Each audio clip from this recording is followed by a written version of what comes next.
Bwana, baada ya mchezo wa dabi ya mashabiki wa Simba na Yanga kuvunjika katika dimba hili la CCM Kirumba, tunaye mmoja wa wachezaji ambaye alikuwa uwanjani kipindi cha pili akionyesha ujuzi wake, lakini bahati mbaya mchezo umeisha njiani. Bwana, kwanza nikupe pole kwa kupoteza, lakini pia nikupe pole kwa kukatisha mchezo. Ni mchezo, unajua Simba na Yanga sio mechi rahisi. Yaani hiyo mashabiki, hiyo mechi ya senior sio mechi rahisi. Kwa hiyo tunashukuru kwanza kwa mchezo huu, kwa wote walioshiriki, mashabiki, wachezaji, wana Mwanza kwa ujumla. Tunashukuru kwa kujitoa kuja uwanjani kutupa support. Unajua AFCON inakaribia kuja na sisi ndo wenye AFCON yetu. Kwa hiyo lazima tuje pamoja, tushawishi kila mkoa, kila sehemu tutafika kwa ajili ya michezo kama hii.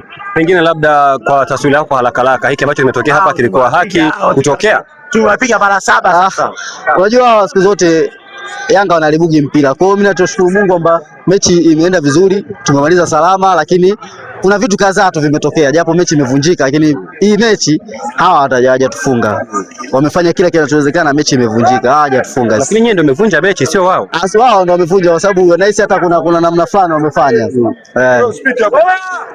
Okay, labda pengine kama ungeendelea na mchezo huu, unafikiri kwamba pengine mngepata ushindi kuzikomboa hizo goli mbili ambazo ulikuwa ushatanguliwa tayari? Huu ni mchezo, unajua goli linafungwa kwa sekunde. Goli alifungwa kwa masaa au madakika mengi. Goli linafungwa kwa sekunde. Kwa hiyo kama ni sekunde nafunga goli, kwa hiyo tunataka tungewafunga tu, hawana timu ya kutufunga sisi. Na ndio maana yanatokea.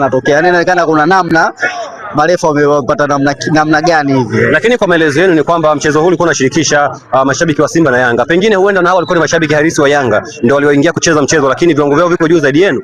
Tuna wasiwasi, sio mashabiki wa Yanga, tuna wasiwasi sababu hao sio mashabiki. Nini hasa ambacho kinakufanya upate wasiwasi ikiwa wao ni mashabiki halisi? Unajua wale ni wachezaji wa ligi. Unasema mchezaji wa ligi. Wachezaji wa Yanga nini, mashabiki wa Yanga sisi tunawajua.